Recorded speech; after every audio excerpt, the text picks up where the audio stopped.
पिछले चैप्टर में हमने सीपीयू शेड्यूलिंग के मैकेनिक्स को मास्टर कर लिया। हमने देखा कि कैसे ऑपरेटिंग सिस्टम पूरी प्रिसिशन के साथ प्रोसेसेस के बीच कॉन्टेक्स्ट स्विच करता है, टाइमर इंटरप्ट्स का यूज करके मल्टीपल टास्क्स के बीच सीपीयू टाइम को फेयरली शेयर करने के लिए। लेकिन प्रीएम्प्टिव शेड्यूलिंग सिस्टम स्टेबिलिटी के लिए एक गहरा अंदरूनी खतरा पैदा करता है। क्या होता है जब टू या उससे ज्यादा कंकरेंट एग्जीक्यूशन स्ट्रीम्स, चाहे वे एक मेमोरी सेगमेंट शेयर करने वाले अलग अलग प्रोसेस हों या सेम प्रोसेस के अंदर अंदर मल्टीपल थ्रेड्स, एक ही टाइम पर बिल्कुल सेम मेमोरी लोकेशन को रीड और मॉडिफाई करने की कोशिश करते हैं। अगर ऑपरेटिंग सिस्टम किसी प्रोसेस को एक वेरिएबल अपडेट करने के बीच में ही इंटरप्ट कर देता है और दूसरे प्रोसेस को उसी सेम वेरिएबल को मॉडिफाई करने की परमिशन दे देता है, तो आपके सिस्टम का स्टेट बिगड़ सकता है। कंकरेंसी बग्स की इस केओटिक दुनिया में आपका स्वागत है, जहां एग्जीक्यूशन नॉन डिटर्मिनिस्टिक होता है और 1+1 हमेशा $2 के इक्वल नहीं होता। इस सेक्शन में हम कंकरेंट एग्जीक्यूशन के फंडामेंटल ब्रेकडाउन को अनपैक करेंगे, जो कि है race condition. Section break, the real world disaster यानी the shared account metaphor. Low level assembly code में डाइव करने से पहले एक इंट्यूटिव मेंटल मॉडल बनाने के लिए चलिए एक मोमेंट के लिए ऑपरेटिंग सिस्टम से हटकर एक रियल वर्ल्ड सिनेरियो को देखते हैं, जो कि है एक जॉइंट बैंक अकाउंट। इमेजिन कीजिए कि एलिस और बॉब एक जॉइंट सेविंग्स अकाउंट शेयर करते हैं जिसमें $100 हैं। उन दोनों के पास इस सिंगल अकाउंट से लिंक्ड डेबिट कार्ड्स हैं। ये डायग्राम एक जॉइंट बैंक अकाउंट सिनेरियो का यूज करके रेस कंडीशन के कॉन्सेप्ट को इलस्ट्रेट करता है। टू यूजर्स डिफरेंट लोकेशन से साइमल्टेनियसली मनी विथड्रॉ करने का अटेम्प्ट करते हैं। क्योंकि दोनों ट्रांजैक्शंस इससे पहले कि कोई भी इसे अपडेट करे इनिशियल अकाउंट बैलेंस को रीड कर लेते हैं, इसलिए आउटडेटेड बैलेंस के बेसिस पर दोनों विथड्रॉल्स अप्रूव हो जाते हैं, जिससे एक इनकरेक्ट फाइनल अकाउंट स्टेट और एक ओवरड्रॉन अकाउंट की सिचुएशन बन जाती है। यहां बताया गया है कि यह ट्रेजेडी स्टेप बाय स्टेप कैसे होती है। 12 PM पर एलिस ATM 1 पर $80 विथड्रॉ करने के लिए आती है। ATM सेंट्रल डेटाबेस को क्वेरी करता है, balance equal to $100। ATM verify करता है कि 100 $80 से ग्रेटर देन या इक्वल टू है, ट्रांजैक्शन अप्रूव करता है और न्यू रिमेनिंग बैलेंस कैलकुलेट करने की तैयारी करता है। 12 PM पर, इससे पहले कि ATM 1 सेंट्रल डेटाबेस बैलेंस को अपडेट करे, बॉब ATM 2 पर $50 विथड्रॉ करने के लिए आता है। ATM 2 सेंट्रल डेटाबेस को क्वेरी करता है। क्योंकि ATM 1 ने अभी तक अपना रिजल्ट राइट नहीं किया है, इसलिए ATM 2 भी रीड करता है, balance equal to $100। ATM 2 verify करता है कि 100 $50 से ग्रेटर देन या इक्वल टू है, ट्रांजैक्शन अप्रूव करता है और अपने अपडेट को कैलकुलेट करने की तैयारी करता है। 12 PM पर ATM 1 अपने $100 के कैश बैलेंस में से $80 सब्ट्रैक्ट करता है, जिससे वह 20 पर पहुंचता है। यह डेटाबेस में $20 राइट करता है और एलिस को $80 कैश डिस्पेंस करता है। 12 PM पर ATM 2 अपने $100 के कैश्ड बैलेंस में से $50 सब्ट्रैक्ट करता है, जिससे वह 50 पर पहुंचता है। यह डेटाबेस में $50 राइट करता है और बॉब को $50 कैश डिस्पेंस करता है। Catastrophic result, starting balance $100, total cash dispensed 80 + 50 = $130, final database balance $50। Bank ने अभी अभी $130 कैश में दे दिए, जबकि रिकॉर्ड में यह दिख रहा है कि अकाउंट में केवल $50 बचे हैं। यह सिस्टम फेल क्यों हुआ? क्योंकि बैलेंस को चेक, मॉडिफाई और अपडेट करने की प्रोसेस एटॉमिक नहीं थी। ATM 2 ने एक स्टेल बैलेंस रीड कर लिया जब ATM अपने ऑपरेशन के मिडवे में था। सॉफ्टवेयर इंजीनियरिंग में जब किसी आउटपुट की करेक्टनेस कॉन्करेंट एग्जीक्यूशन थ्रेड्स के प्रिसाइज, अनकंट्रोलेबल सीक्वेंस या टाइमिंग पर डिपेंड करती है, तो हम इसे एक रेस कंडीशन कहते हैं। Section break, high level code को लो लेवल रियलिटी में डिकंस्ट्रक्ट करना। सॉफ्टवेयर डेवलपमेंट में हम अक्सर इस तरह का क्लीन हाई लेवल कोड लिखते हैं। यह एग्जाम्पल एक क्लासिक कंकरेंसी सिनेरियो को इलस्ट्रेट करता है, जहां 2 सेपरेट थ्रेड्स कंकरेंटली एक शेयर्ड इंटीजर वैल्यू को मॉडिफाई करते हैं। 1 थ्रेड वैल्यू को इंक्रीमेंट करने की कोशिश करता है, जबकि दूसरा थ्रेड सेम टाइम पर इसे डिक्रीमेंट करने की कोशिश करता है, जो मल्टी थ्रेडेड प्रोग्रामिंग में पोटेंशियल रेस कंडीशंस को डेमोन्स्ट्रेट करता है। C या C++ कोड को देखते हुए काउंटर ++ एक सिंगल अनब्रेकेबल ऑपरेशन जैसा लगता है। यह कोड की 1 लाइन लेता है, इसलिए यह मान लेना नेचुरल लगता है कि यह एक सिंगल स्टेप के रूप में इंस्टेंटेनियसली कंप्लीट हो जाता है। हाई लेवल कोड एक एब्स्ट्रैक्शन है। सीपीयू असल में कैसे काम करता है, यह समझने के लिए हमें अपना पर्सपेक्टिव असेंबली इंस्ट्रक्शन लेवल तक नीचे लाना होगा।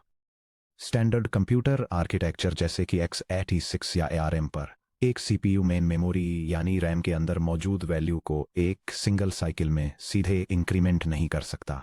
इसके बजाय सीपीयू को एक 3 step read modify right instruction sequence को एग्जीक्यूट करना होगा। यह डायग्राम उस फंडामेंटल 3 स्टेप हार्डवेयर प्रोसेस को दिखाता है जहां एक central processing unit main memory से डेटा रिट्रीव करता है, एक अरिथमेटिक मॉडिफिकेशन परफॉर्म करता है और फिर अपडेटेड वैल्यू को वापस मेन मेमोरी में राइट करता है।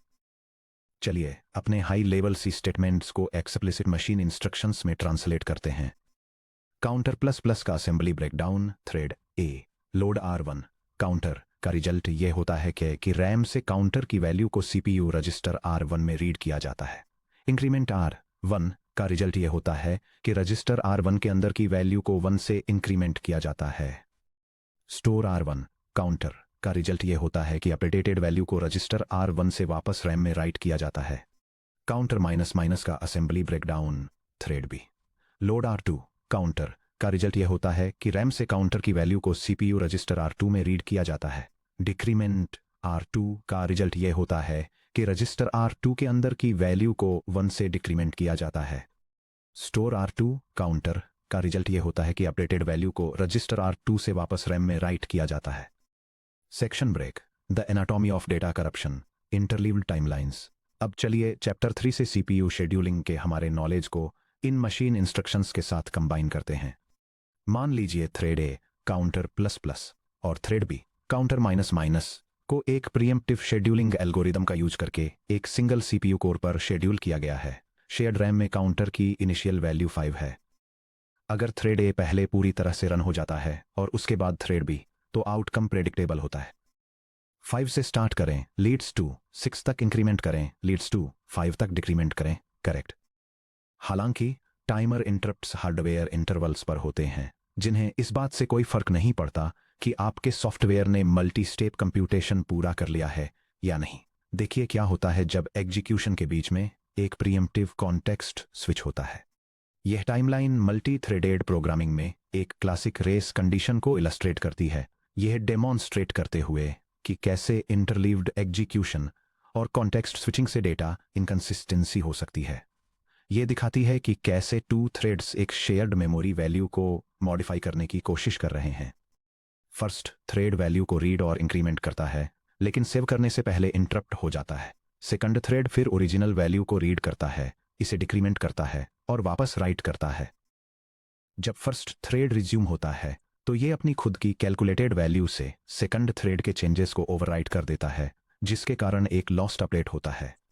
चलिए डैमेज को एनालाइज करते हैं। थ्रेड ए ने R1 में 5 लोड किया और उसे इंक्रीमेंट करके 6 कर दिया, लेकिन इससे पहले कि थ्रेड ए 6 को वापस रैम में सेव कर पाता, शेड्यूलर ने उसे प्रीएम्प्ट कर दिया।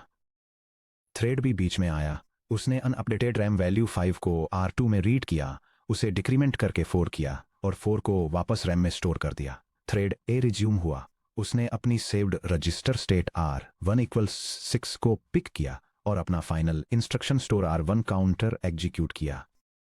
इसने रैम को 6 के साथ ओवरराइट कर दिया, जिससे थ्रेड बी द्वारा किया गया डिक्रीमेंट का काम पूरी तरह से खत्म हो गया।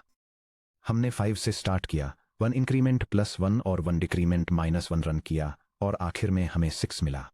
अगर कॉन्टेक्स्ट स्विच टाइमिंग थोड़ी अलग होती, फॉर इंस्टेंस अगर थ्रेड ए ने पहले T2 पर स्टोर किया होता और थ्रेड बी ने लास्ट में T5 पर स्टोर किया होता, तो रैम में फाइनल वैल्यू 4 होती। यह सिनेरियो जहां फाइनल स्टोर्ड स्टेट इस बात पर डिपेंड करते हुए अनप्रेडिक्टेबल तरीके से बदलती है कि कौन सा थ्रेड मेमोरी में वापस लिखने की रेस जीतता है। रेस कंडीशन की टेक्स्ट बुक डेफिनेशन है।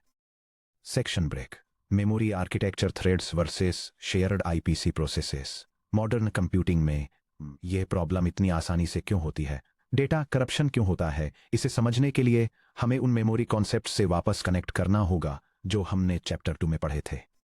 सेक्शन 2.4 इंटर प्रोसेस कम्युनिकेशन में हमने सीखा था कि operating systems strict process isolation enforce करते हैं। By default process X process Y के वर्चुअल मेमोरी एड्रेस स्पेस को रीड या राइट नहीं कर सकता। OS page tables unauthorized access को ब्लॉक करते हैं। और अगर कोई प्रोसेस दूसरे के स्पेस में जाने की कोशिश करता है तो सेगमेंटेशन फॉल्ट थ्रो करते हैं। हालांकि concurrency issues two common system architectures में सामने आते हैं। यह diagram two memory sharing architectures को कंपेयर करता है।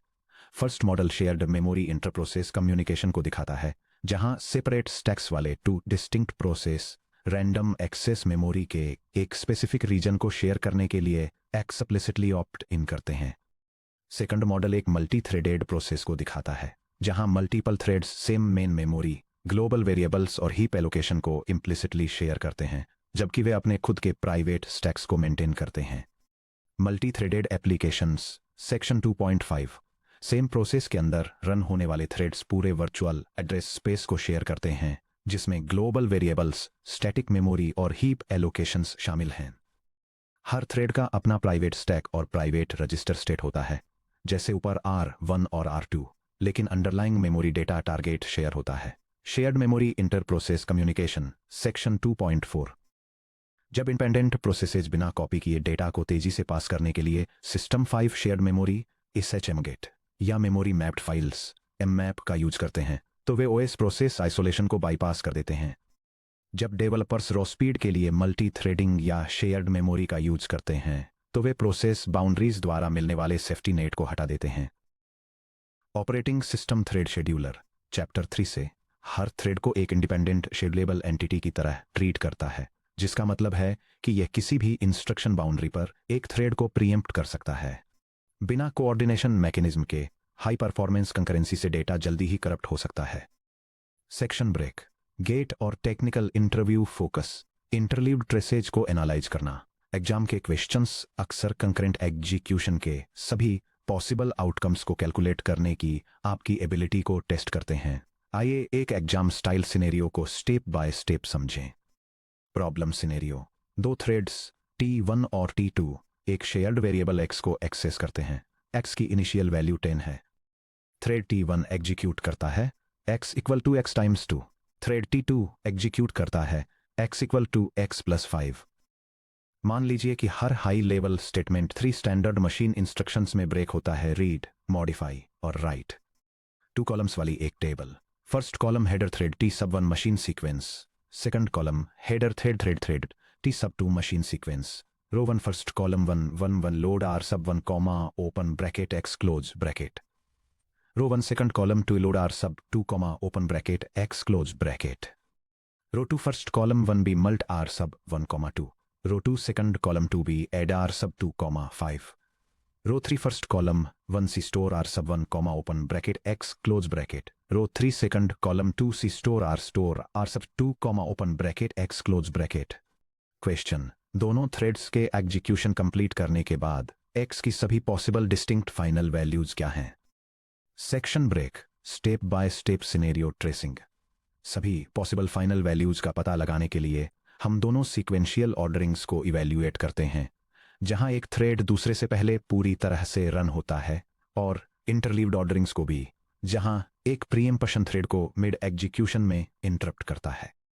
Scenario 1 sequential execution T1 leads to T2। T1 completely run होता है, $10 रीड करता है, $20 से मल्टीप्लाई करता है, x इक्वल टू 20 स्टोर करता है।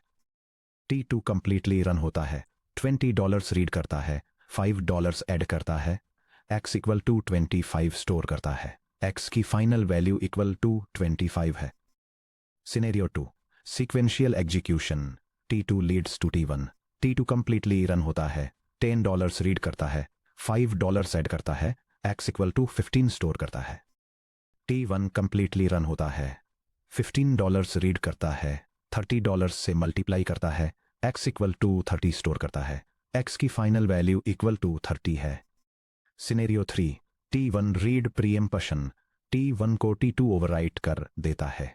T1 1a एग्जीक्यूट करता है, load R1 bracket x bracket, जिससे R1 इक्वल टू 10 हो जाता है, और 1b जहां R1 इक्वल टू 20 है। Context switch T1 1c execute करने से पहले प्रीएम्प्ट हो जाता है। T2 कंप्लीटली रन होता है, 2a 2b 2c, x equal to 10 read करता है, $5 ऐड करता है, x इक्वल टू 15 स्टोर करता है, T1 रिज्यूम होता है और 1C एग्जीक्यूट करता है, store R1 bracket x bracket R1 equal to 20 वापस रैम में राइट करता है। x की फाइनल वैल्यू इक्वल टू 20 है। Scenario 4, T2 read preemption, T2 को T1 ओवरराइट कर देता है, T2 2A एग्जीक्यूट करता है, load R2 bracket x bracket, जिससे R2 इक्वल टू 10 हो जाता है, और 2B जहां R2 इक्वल टू 15 है। Context switch T2 2C execute करने से पहले प्रीएम्प्ट हो जाता है। T1 कंप्लीटली रन होता है, 1A 1B 1C x equal to 10 read करता है, $20 से मल्टीप्लाई करता है, x इक्वल टू 20 स्टोर करता है, T2 रिज्यूम होता है और 2C एग्जीक्यूट करता है, store R2 bracket x bracket R2 equal to 15 वापस रैम में राइट करता है। x की फाइनल वैल्यू इक्वल टू 15 है। Section break, summary of results matrix. यह टेबल T1 ऑन और T2 ट्रांजैक्शंस के अलग अलग एग्जीक्यूशन इंटरलीविंग सीक्वेंसेज के अंडर रैम में x की फाइनल वैल्यू को कंपेयर करता है। T1 और फिर T2 के एक स्ट्रिक्टली सीक्वेंशियल एग्जीक्यूशन के लिए T1 $20 स्टोर करता है और T2 $25 स्टोर करता है, जिससे रैम में फाइनल वैल्यू $25 मिलती है। अगर एग्जीक्यूशन T2 देन T1 के साथ स्ट्रिक्टली सीक्वेंशियल है तो T1 $30 स्टोर करता है और T2 $15 स्टोर करता है, जिससे फाइनल वैल्यू $30 मिलती है। एक इंटरलीव्ड सीक्वेंस के अंडर जहां T1 रीड करता है, T2 रन करता है और T1 स्टोर करता है, वहां T1 $20 स्टोर करता है और T2 $15 स्टोर करता है, जिससे फाइनल वैल्यू $20 हो जाती है।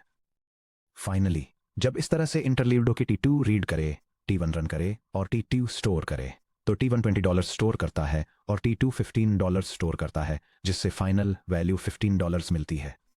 Get analytical strategy. जब आपके सामने कॉन्करेंट एग्जीक्यूशन प्रॉब्लम्स आए तो कभी भी ये मत मानिए कि कोड एटॉमिक है। हाई लेवल अपडेट्स को explicit read modify right instructions में ब्रेक कीजिए। स्टोर ऑपरेशन से ठीक पहले प्रीएम्पशन पॉइंट्स को आइडेंटिफाई कीजिए और ट्रेस कीजिए कि कैसे stale cached values recently updated RAM states को ओवरराइट करती हैं। Section break, testing race conditions को क्यों फिक्स नहीं कर सकती the heisenbug. Race conditions को सॉफ्टवेयर इंजीनियरिंग में सबसे डेंजरस बग्स में से एक क्यों माना जाता है। जब आपके पास कोई सिंटैक्स एरर या नल पॉइंटर एक्सेप्शन होता है तो आपका प्रोग्राम हर बार रन करने पर कंसिस्टेंटली क्रैश होता है। ये बग्स डिटर्मिनिस्टिक होते हैं, जिससे इन्हें रिप्रोड्यूस, डिबग और फिक्स करना आसान हो जाता है।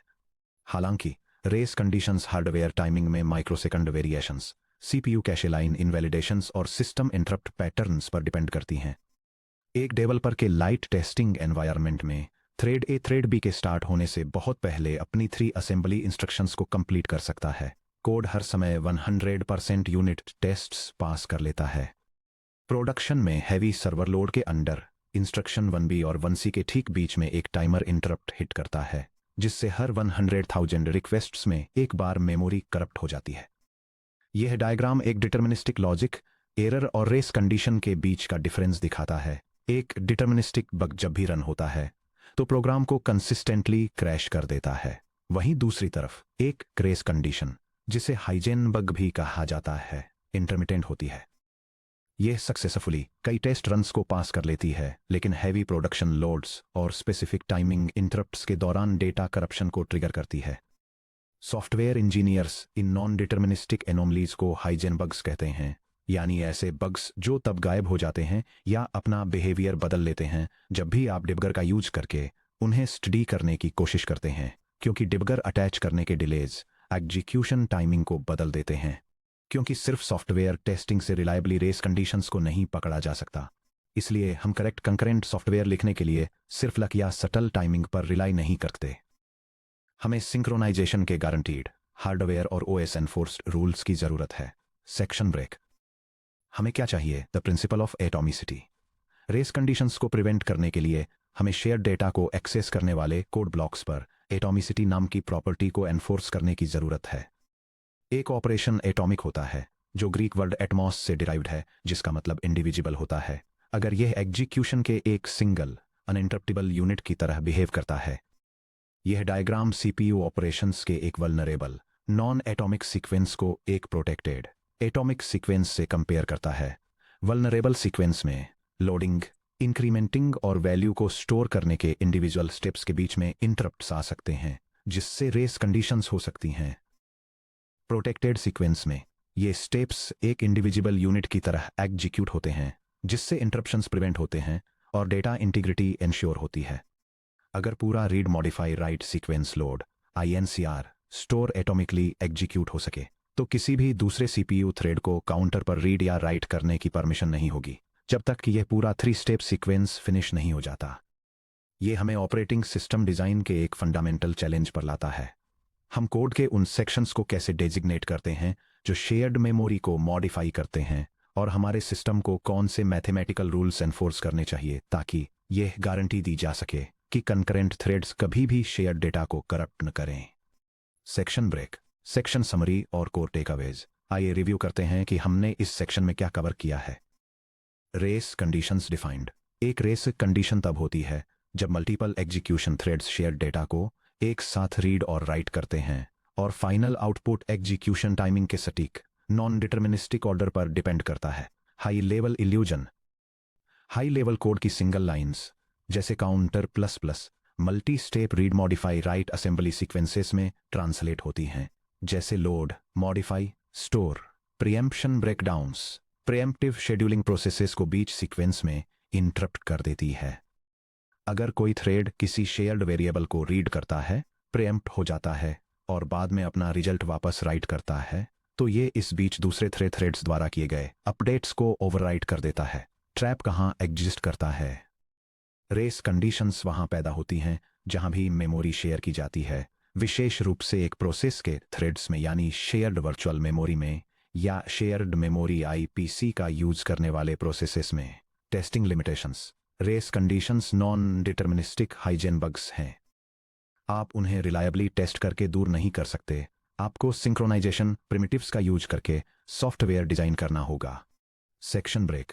कंकरेंट एग्जीक्यूशन की कोर प्रॉब्लम क्लियर होने के साथ अब हमें इसे सॉल्व करने के लिए एक फ्रेमवर्क बनाना होगा। अगले सेक्शन में हम कोड के उन प्रिसाइज रीजन्स को डिफाइन करेंगे जो शेयर्ड वेरिएबल्स को मैनिपुलेट करते हैं और सेफ सिंक्रोनाइजेशन के लिए जरूरी क्राइटेरिया को तय करेंगे। 4.2 द क्रिटिकल सेक्शन प्रॉब्लम और द रूल्स ऑफ सिंक्रोनाइजेशन।